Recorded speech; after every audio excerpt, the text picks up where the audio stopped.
Hello, I'm Annabelle. Hello there, my name's Rob and we work at Confection Perfection. Today we're going to show you a range of ideas on how to bake and decorate cakes.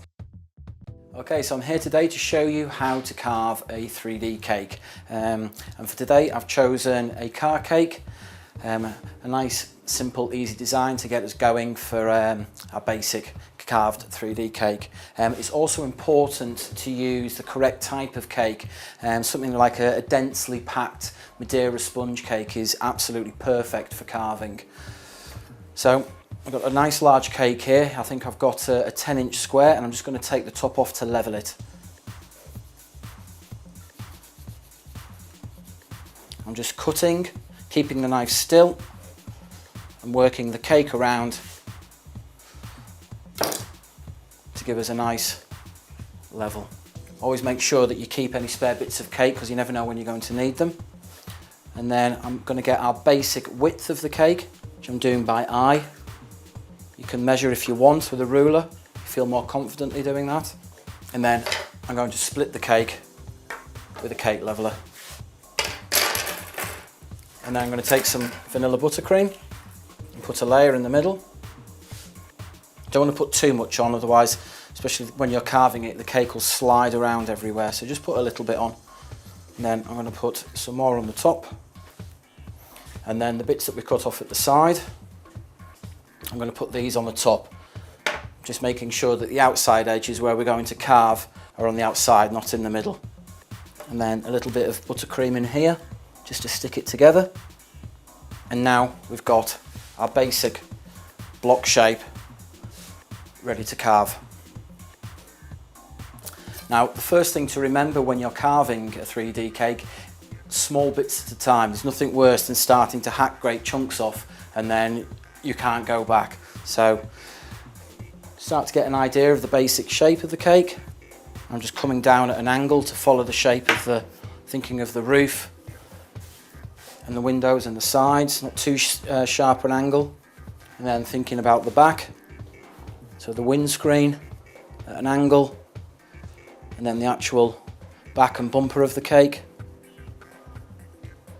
Again, just a little bit off at a time. It's better to actually look at it and think, oh, I'll just have a little bit more off there. And now we're going to think about the windscreen and the bonnet. Starting around about there, I would say. It's better, again, like I keep saying, just to take a little bit off, like so, and think, I'd rather take a little bit more off. So at the moment, it's, we're getting the basic shape of the car. At the moment it's looking quite blocky, which is fine. So now we've got the basic shape, we're just going to ease off those edges a little bit, those sharp corners. And with these cake crumbs, you can either eat them, give them to the kids, or you can make cake pops, quite popular now, to use up the trimmings. And then I'm just going to make the front all nice and neat. And then just take these sharp edges where the windscreen will be. Just move all this cake to one side. And then I'm just going to carve a bit of a shape on the bonnet. It's where the lights will be.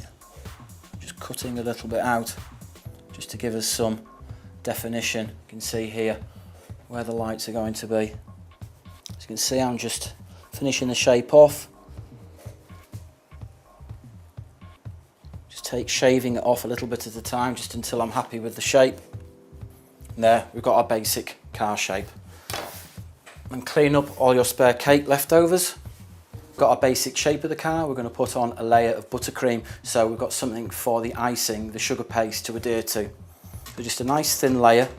You don't want it too thick because you want to show the contours of where you've been carving. You can put it on thick at first and then just take it off any excess. Okay, now you've got your icing on there, your buttercream.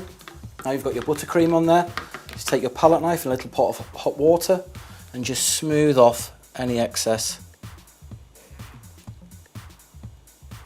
Okay, so now we've got a nice smooth layer of buttercream following the contours of the sponge cake in our car shape, and we're now ready to roll out our sugar paste icing. rolling it out to not too thin but not too thick at the same time, around about 3/4 centimetres, perfect. Layering it over the cake and just working it over the contours of the cake like you would sugar pasting any normal cake, and then from there, you know, you can obviously decorate it with the wheels and a bit of a paint job, and just building the cake up layer by layer with little bits of detail. It's not long before you can achieve something like this.